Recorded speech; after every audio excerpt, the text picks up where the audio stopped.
Hello, everyone, and welcome. Today, we're talking about the Biden Doctrine and the fall of Afghanistan.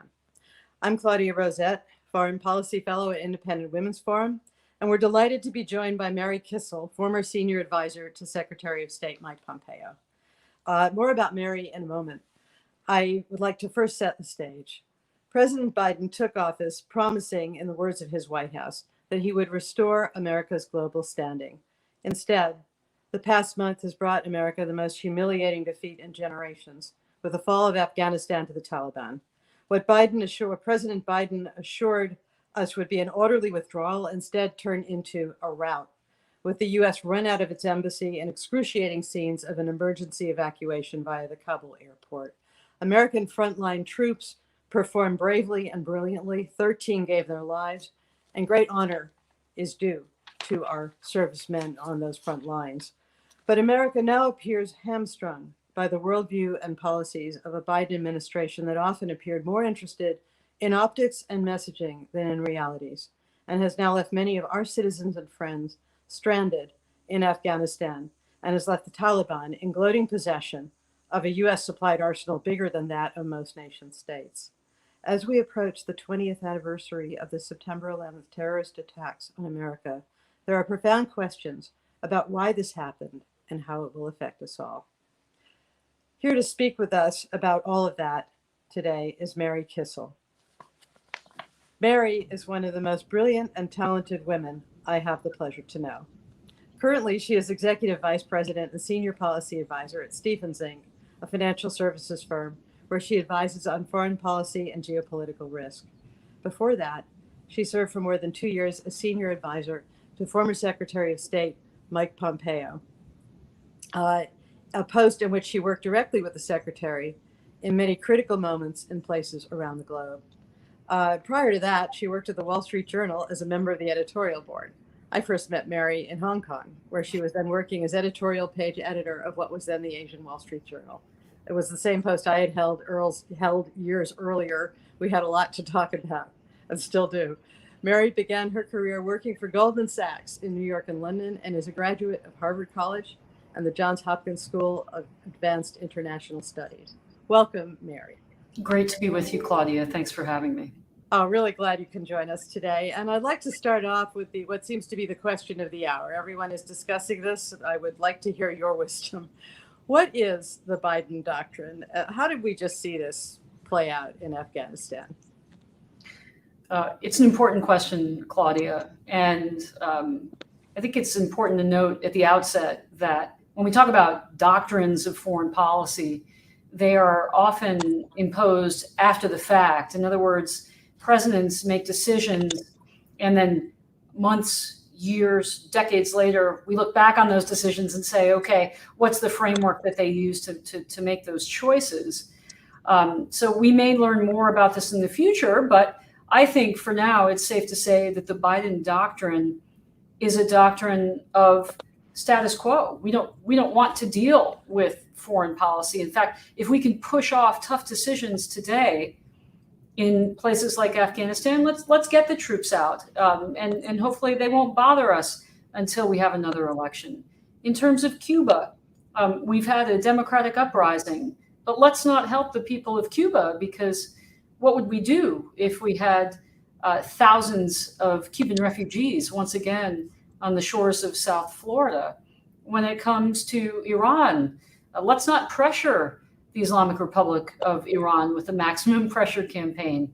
Let's appease them and hope that we can put off tough decisions for several years. I think there's a clear pattern forming here, and I'd add China to that list as well.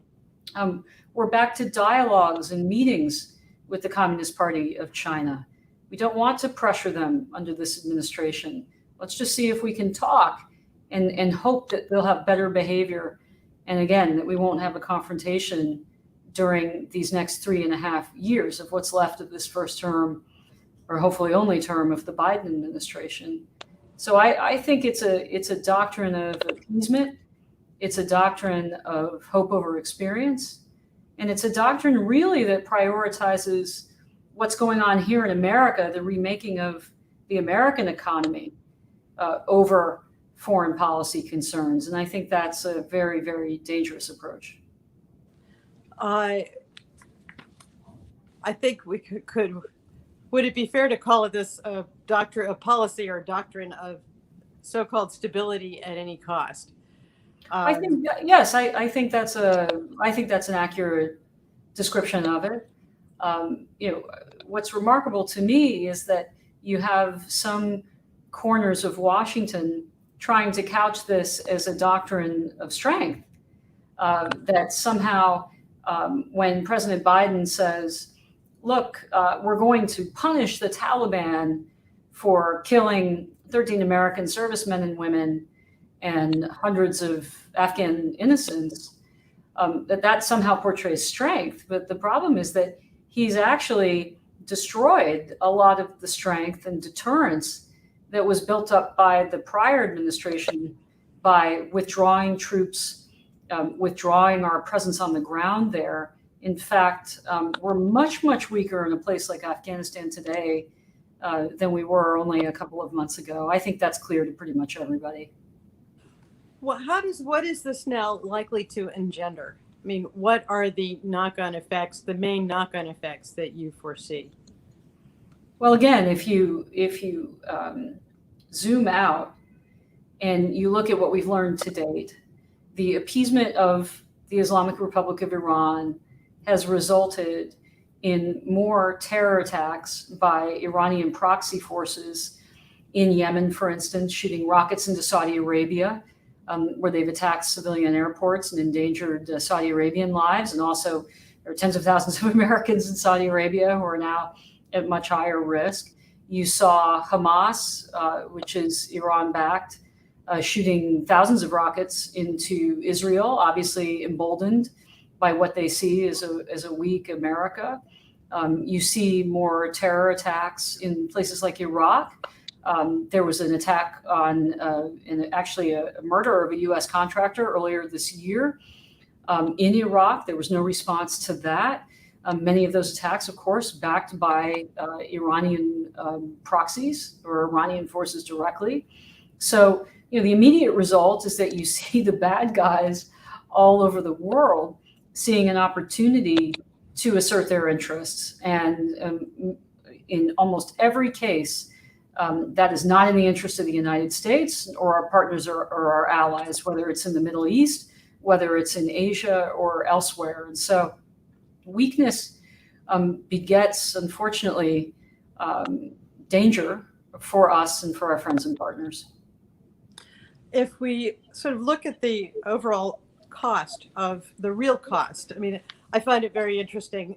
What you're saying makes great sense. It's what we've seen out of Washington, that the Biden administration is very focused on what it wants to do here in America. And the rest just seems to be, as long as they doesn't interfere with that, they don't really want to do very much. But is that the real cost? I mean, what are we actually looking at for America, for the world, as far as where does this doctrine really take us? Well, I think it's important just to add to what you said. It's not only that this national security team doesn't really want to engage abroad if they don't have to, that they're happy to appease. They would also like to devolve responsibility to international bodies like the United Nations, which is a body, of course, Claudia, that you're intimately familiar with, given the work that you did, for instance, on the Oil for Food program.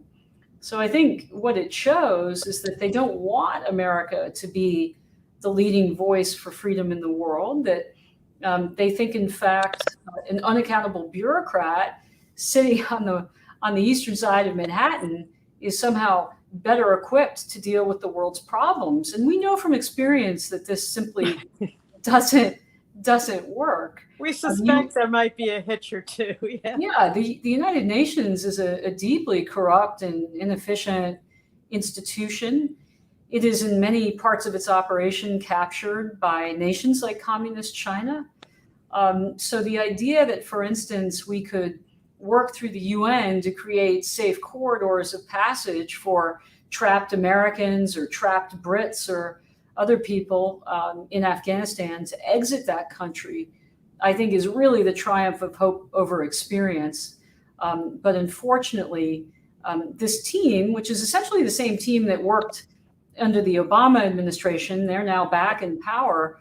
Unfortunately, they haven't learned that lesson because they keep repeating these mistakes over and over again. It is sort of astonishing. I mean, I keep thinking, yeah, the UN is where the Security Council has been passing binding resolutions for more than 15 years now, saying that North Korea must not have nuclear weapons. And North Korea during that time has conducted a series of nuclear tests and produced nuclear weapons. This is exactly the problem. Can I home in a little bit more for a moment on Afghanistan? And one of the things that's been just strange to watch and a little bewildering as far as what is the White House trying to do here? Is this even a plan? What is it? Is these sort of mad contradictions and messaging that's been coming out. The President Biden in July saying there's no chance that we're going to see a Saigon-like scene out of Kabul with helicopters. There were the helicopters. President Biden saying no American will be left behind. Americans have been left behind. And so it's been going right up to this astonishing State Department message this morning, bragging up this great success of this evacuation, which is, yes, the evacuation as far as it went worked, but against the backdrop of Afghanistan fell to the Taliban, the U.S. was run out of Kabul. What kind of, I mean, you know something about how the federal system works internally. Mary, is there planning here? What is going on? Well, I think just to give viewers some context, you might look at what happened under the prior administration. We went from about 15,000 troops in Afghanistan down to 2,500 troops, and yet we lost no Americans in that process, and the Taliban did not overrun provincial capitals while we were in the middle of that drawdown. Why did that happen, and how did that happen? Well, very simply, it happened because President Trump made very clear that the United States would take any measure to protect American lives. Remember, he dropped the mother of all bombs on Afghanistan, and he was criticized for that, but it sent a very clear message to the folks that we were negotiating with that they weren't to touch us, and that we would do anything that was necessary to maintain security and stability while we were doing this drawdown. So there were also negotiations on all sides. So there's been a lot of media coverage about the agreement that was signed in Doha last year with the Taliban leadership. I was actually present in Doha for that signing. What isn't much talked about is that on the same day, then Defense Secretary Mark Esper flew to Kabul and signed an agreement with the Afghan government. Secretary Pompeo was also talking to the Northern Alliance. How are we able to do this while drawing down troops and maintaining stability? Well, we did it because the Taliban knew that if they misbehaved, there would be significant consequences. The Afghan government knew that if they didn't hold up their end of the bargain, that the money flows would stop and there would be consequences for them. And so, using that formula, we were able to start to achieve the drawdown that several past presidents, Republican and Democrat, had wanted. We also were in close cooperation with our NATO allies who knew everything that we were doing. They were in lockstep with us. And every step of the way, we were constantly assessing the security of our people on the ground. So there was never a rapid drawdown because we knew that it would be chaotic if we attempted to do that, and very dangerous, which is ultimately what President Biden decided to do, surprising not only the Afghan forces that were fighting and taking all the casualties, but also surprising our NATO partners I mean, that's what's shocking to me, is that none of this needed to happen in the way that it happened. This happened by choice. And again, I want to go back to where we started the conversation, Claudia. If you look at the fact pattern here, that the Biden team is prioritizing its domestic concerns over its foreign policy concerns, then you can start to see how the president might make a decision to be the guy that drew down all of the troops by September 11th and the 20th anniversary of September 11th. And that was the overriding concern, not necessarily, planning for the worst case scenario, given that domestic political priority. You mentioned September 11th. The symbols matter. Dates like that matter. And clearly, President Biden wanted to use it to declare the forever war is over. We're out of Afghanistan. There will be no third decade of this. As it now looms, what would be the honest message? In other words, I don't know exactly what they're going to say. That's going to be an interesting thing to watch. But if you were scripting the real message that an American president should put out on September 11th, if you care to hazard going there, what would you have him say, or her? Well, I think, first and foremost, that we learned on September the 11th that terrorism is a real threat to everyday Americans, both here at home and abroad, and to our friends and partners in the free world. And that we simply won't tolerate it, that we will go anywhere necessary to hunt you down and to kill you. And that has been, I think, the case across administrations since 9/11. Different presidents have done it in different ways. President Obama, for instance, used drone strikes to great effect in the Middle East and elsewhere.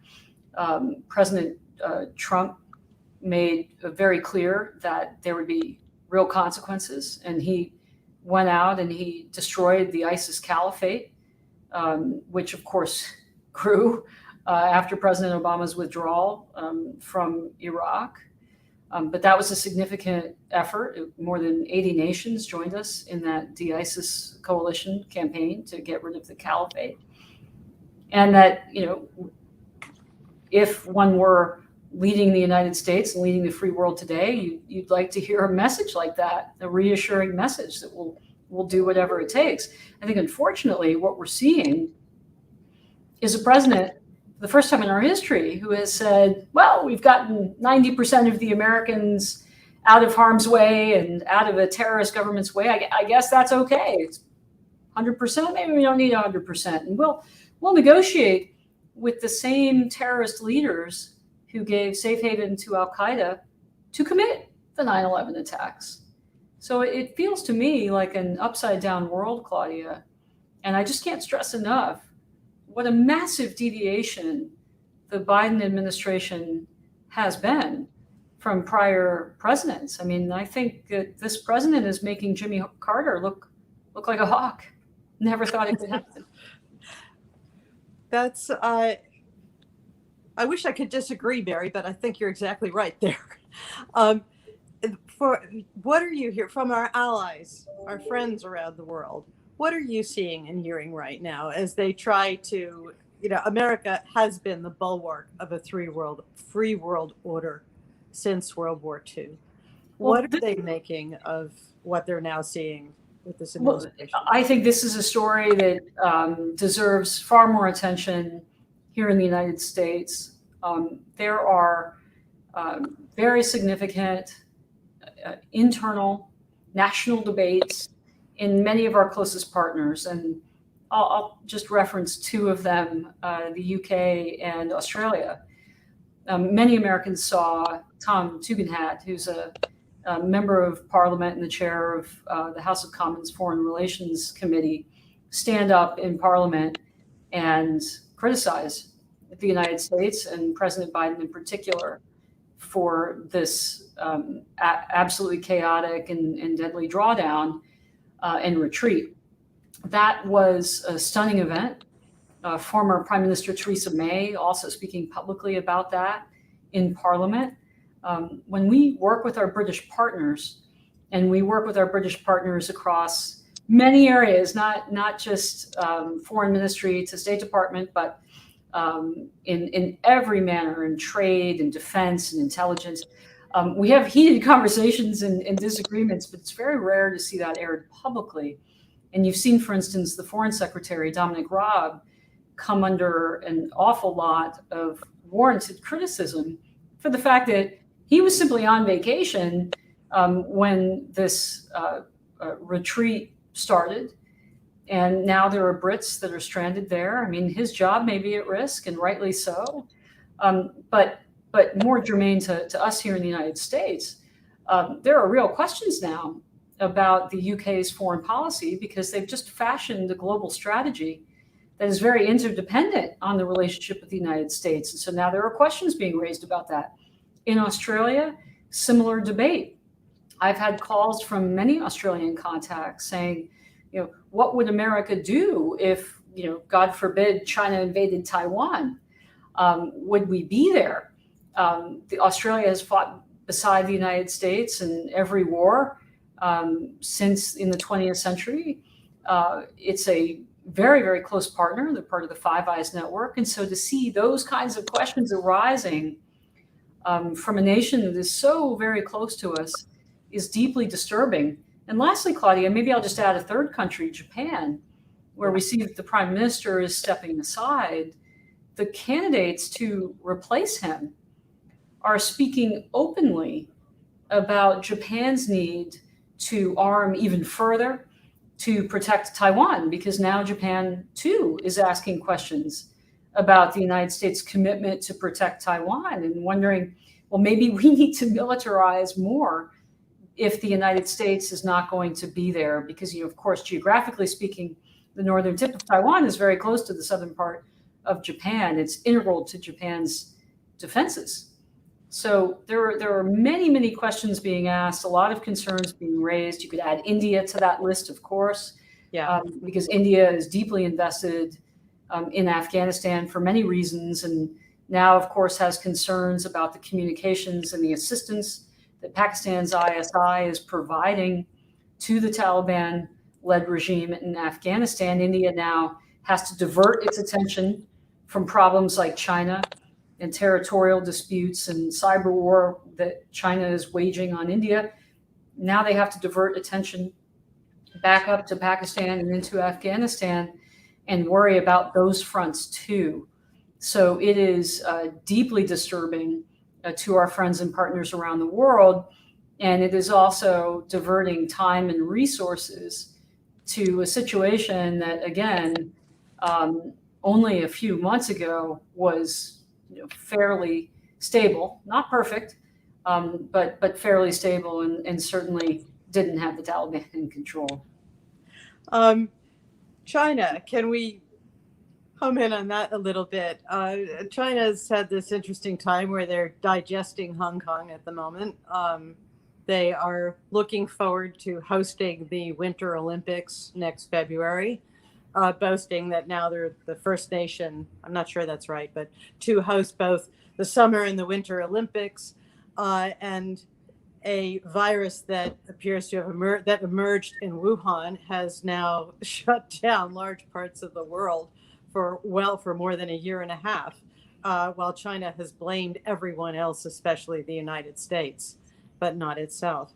Now comes this debacle in Afghanistan.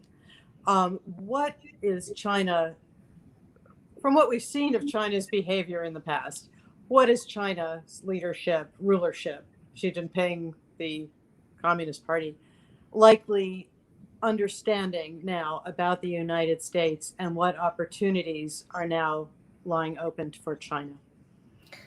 Well, the Communist Party sees any event that embarrasses the United States or degrades U.S. deterrence or separates the United States from our free world allies or partners, for instance, like Vietnam, which is not free, it's an authoritarian regime too, but a regime that shares our strategic interests in Southeast Asia, they see any event that accomplishes those things as a benefit to China.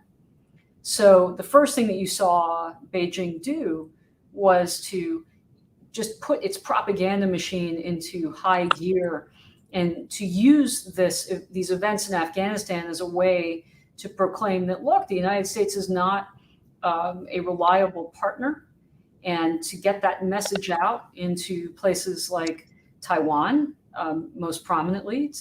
There were not very veiled threats to the people of Taiwan to say, you can't rely on the United States, get ready for when we take over, and you might want to be nice to us before we do that. So they first used it as a propaganda tool. I think the question is, what will they physically do in the coming months, potentially to take advantage of Afghanistan's natural resources? Now, that hasn't been very easy for China to do in the past. They've had a couple of projects there that have stagnated.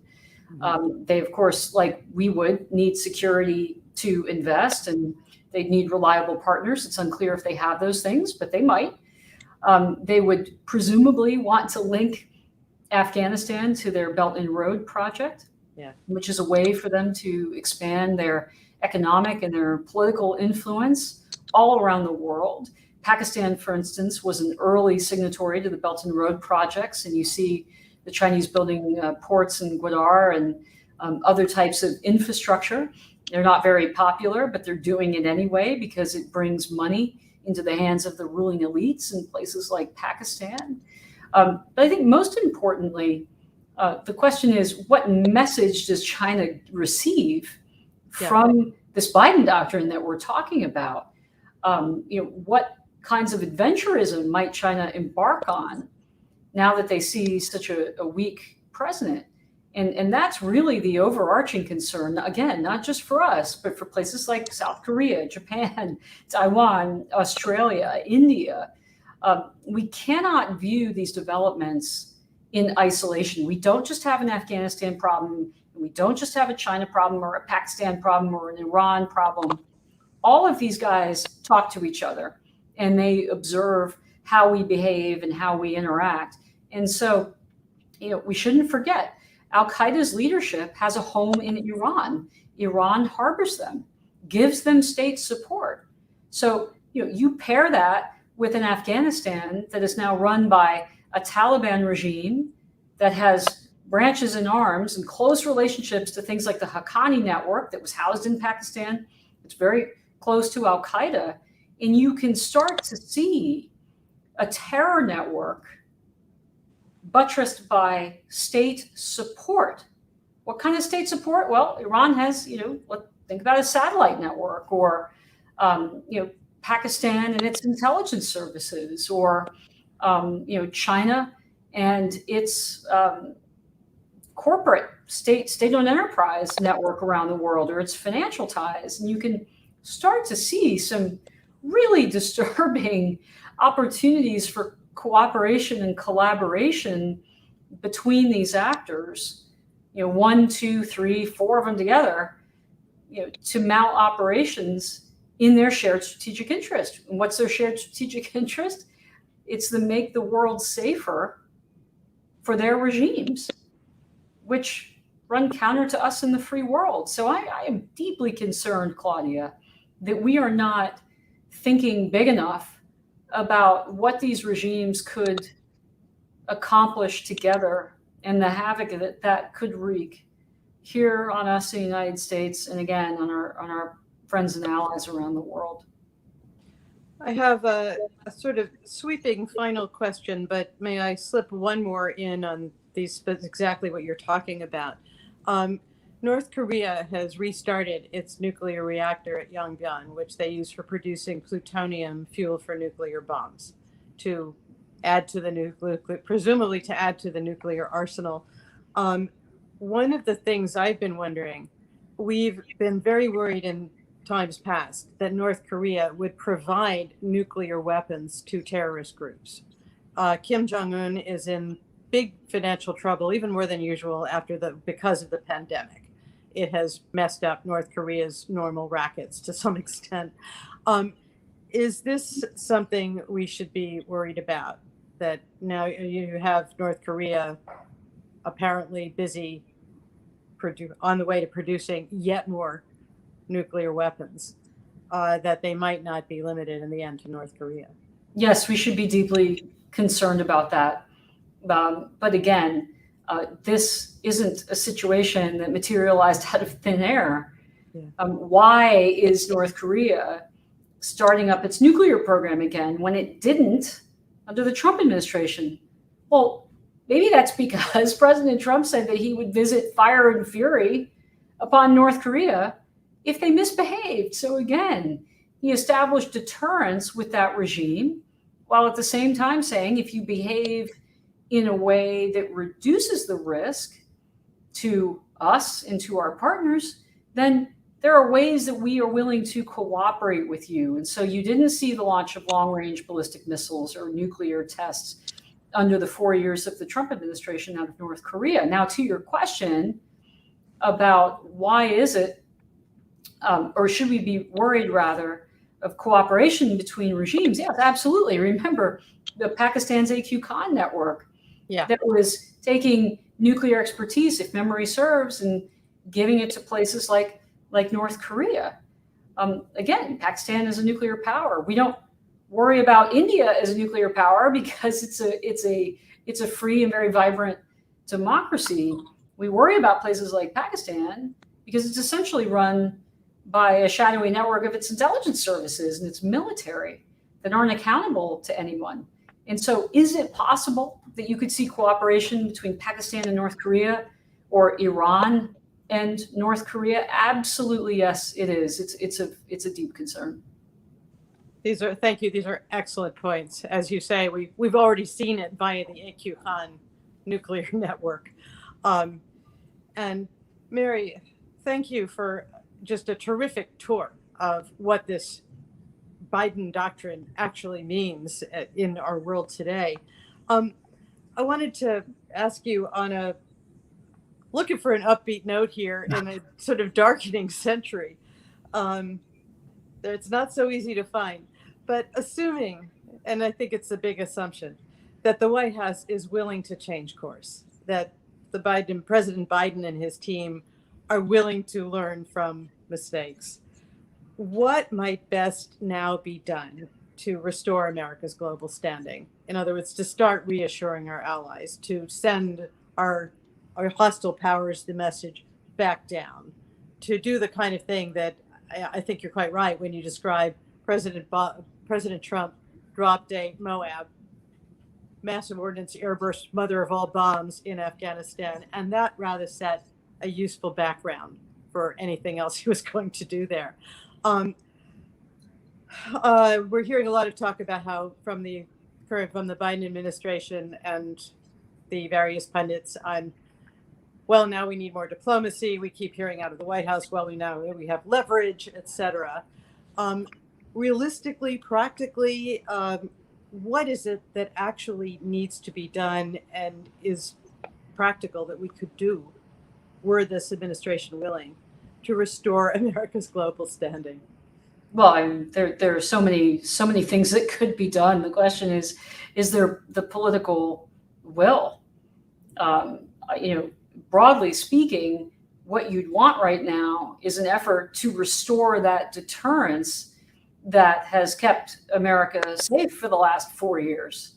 So, vis-a-vis Iran, that would mean stepping away from the negotiating table in Vienna and making it very clear to the world's largest state sponsor of terrorism that we will reimpose sanctions, we will reimpose pressure until they are actually willing to negotiate and to stop attacking places like Saudi Arabia and Iraq and making mischief and killing people in Syria and in Lebanon, and a state that Iran supports, where Hezbollah is dominant. It would mean in places like Afghanistan, immediately going to our NATO partners and saying, this is unacceptable. We can't have a terrorist group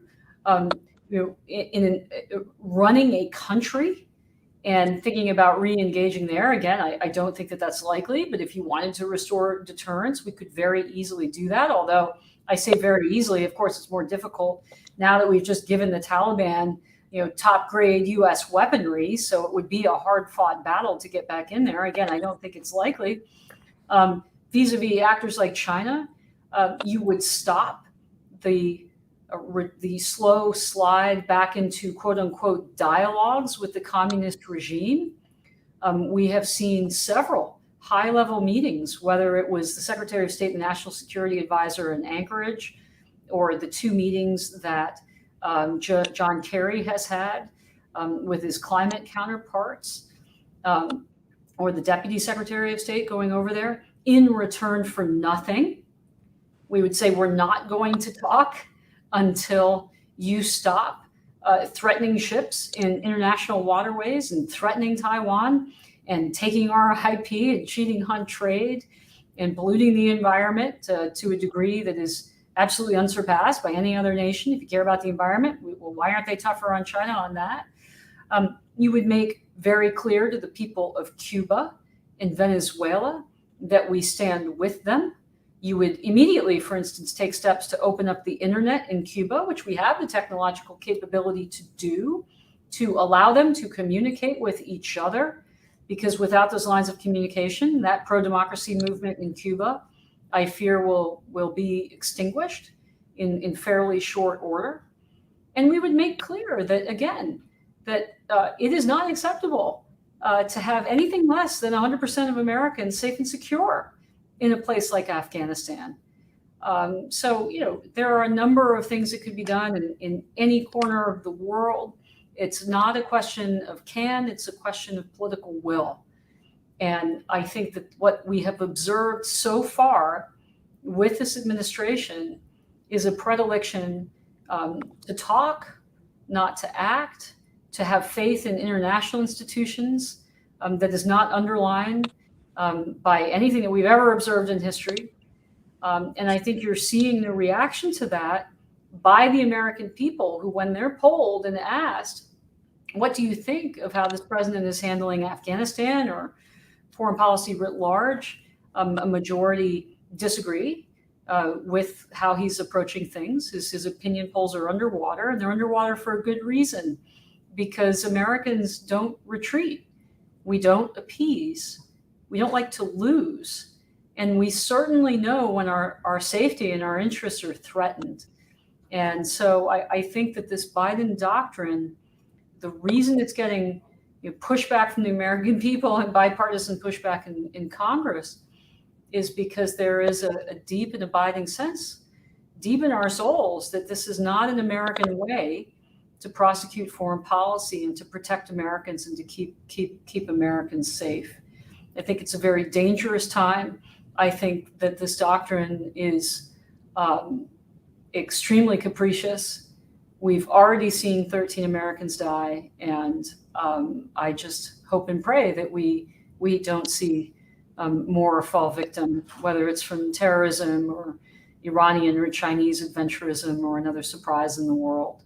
It's a very, very dangerous period in our history, Claudia, and I think it's deeply sad to see this state of affairs as we get ready to mark the 20th anniversary of 9/11. Mary, thank you for such an eloquent, incisive tour of the world, of explanation of what really is the Biden doctrine and what we now face. It's been a tremendous pleasure talking with you today. We're delighted to have you on, and just want to thank you, thank all our audience, thank everybody. And Mary, we applaud your insights and look forward to keeping in touch as we head into this ever more interesting century. Take care, and thank you so much for joining us today. Thanks for having me.